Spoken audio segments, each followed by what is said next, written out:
Hi friends, I'm Ruel Gaviola. Welcome to Good Time Society's Holiday Gift Guide. This is our curated list of games for all of your holiday gifting needs. No matter who you're shopping for, we've got the perfect recommendation. Now let's get a gift in. For a stocking stuffer, flip 7. It's Blackjack for gamers. On your turn, either draw a card or stand and end your turn. If you draw a card that you already have, then you bust and score nothing for the round. If you stand, your round is over and you score any cards in front of you. There are also action cards that allow you to gain a second chance if you bust, force someone to draw 3 cards, or end a player's turn. After everyone's stopped or busted, total up the points and start the next round as you race to 200 points. Alright, next up on the list is our casual game category, and we've got Seaside. Seaside is the perfect game to take to the beach. Not only is it beach themed, but the components are wooden tokens and a sturdy canvas bag. To play, grab a token from the bag. If it's a seashell, crab, or isopod, you'll leave it in the ocean and draw another token. But if you draw a sandpiper, rock formation, or a beach, then you'll bring them to your beach where you'll score at the end of the game. Push your luck trying to get the right combination of tokens to collect more tokens before stacking all of them up to determine the winner. For a party game, Green Team wins. Just like the title says, Green Team wins! How do you join the Green Team? I'm glad you asked, Ruel. Simply answer the prompt card, then simultaneously reveal with the other players. Whoever answered in the majority goes to the green team and scores a point. Those who didn't go to the orange team and score nothing. But wait, if you're already on the green team and answer in the majority, you score 2 points. After 15 rounds, the player with the most points wins. For a family game, Captain Flip. Hire crew members for your voyage to the high seas. Pull a tile from the bag, only looking at one side. Either place it on your ship, or flip it then place it on your ship. Each tile is a different crew member, giving you gold or special abilities. These range from instant actions or endgame scoring. You'll also get bonuses or penalties as you fill up the spaces on your ship. Once someone's filled up 4 of the columns on their ship, tally up scores to find out who's the most piratey of them all. For a strategy game, the Castles of Burgundy. One of the all-time greats, the Castles of Burgundy is Stefan Feld's classic Euro game that defines the genre. It's got dice rolling, tile laying, and a plethora of point scoring opportunities.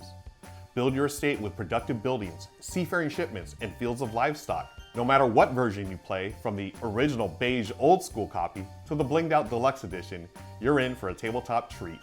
For new gamers, Point Salad. The beauty of Point Salad is its simplicity. Score points by drafting veggies to satisfy scoring conditions. Each card is double-sided, a veggie on one side and a scoring condition on the other. On your turn, draft 2 veggie cards or 1 scoring card. The twist happens every round, where cards are refilled and scoring conditions are flipped to their veggie side. Don't worry though, if you find one of your scoring conditions going unfulfilled, as a free action, you may flip over one of them to its veggie side. After all cards have been drafted, score your points and see who's made the tastiest point salad. For a solo game, A Gentle Rain. A Gentle Rain is a mellow, laid-back tile laying game played all by yourself. This is one of my favorites to play while enjoying my Sunday morning cup of coffee. It's a quick puzzle of matching flower tiles, hoping to blossom 8 flowers before you've used all 22 tiles. Draw a tile, place it next to another tile, and if all 4 sides match, place a blossom. It's not as easy as it sounds, but thankfully the game is so quick that you can play again, and again, and again, or until the coffee runs out. For a 2-player game, The Lord of the Rings, Duel for Middle-earth. Seven Wonders Duel has been one of the highest rated 2-player games for years. The Lord of the Rings, Duel for Middle-earth, takes its basic gameplay and improves it in every way. It's not a simple reskin. Instead, it smooths out the rough edges, so long science scoring, and incorporates the Lord of the Rings theme perfectly. Play as the Fellowship, or Sauron, and race to one of 3 victory conditions in this card drafting masterpiece. Seize the One Ring, rally the support of the free races, or establish presence in every region of Middle-earth and you'll win instantly.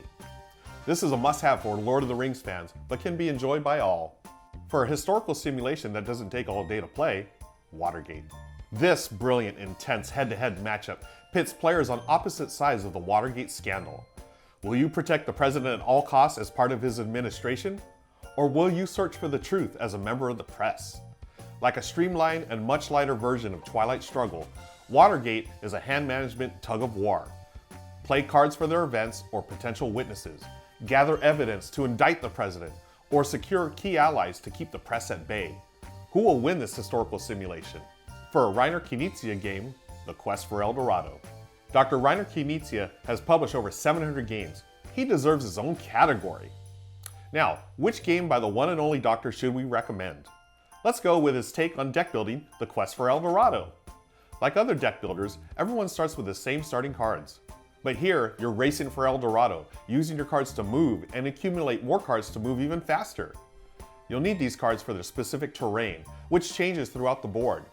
And the cards that you purchase aren't all available at once. You'll unlock each group as others are bought out. The new cards have various one-time and ongoing effects that'll help you in your quest for fortune and glory. Here's something fun for the sports ball and non-sports ball fan in your life, Baseball Highlights 2045. By the way, the Los Angeles Dodgers are your 2024 World Series champions. Baseball Highlights 2045 is hands down the best sports-themed board game. It's so good that my gaming buddies love playing it as much as I do, even if they don't love baseball as much as I do.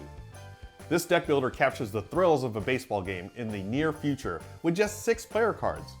It's a seesaw battle as one of you mounts an offensive attack while the other tries to defend. After each game, you'll level up your team by adding powerful free agents while sending some of your players to the minors. Put together the best squad you can as you try to win 4 of 7 games of the 2045 World Series, just like the Dodgers did in 2024. For a cooperative game, Sky Team. The winner of the 2024 Spiel des Jahres, Sky Team is a fantastic cooperative dice placement game. What sets this one apart from other cooperative games is its thematic immersion, limited communication, and quick gameplay. You and your co-pilot attempt to land your plane. Each round you'll roll dice secretly, then take turns placing them onto the plane's instrument panel. Make sure your plane's landing gear is down, the flaps are up, and brakes ready to be applied. The challenge in Sky Team is the limited communication. You may only talk to your partner between rounds. Being able to deduce what your co-pilot is trying to do in Sky Team is the difference between a safe landing and the unfortunate alternative.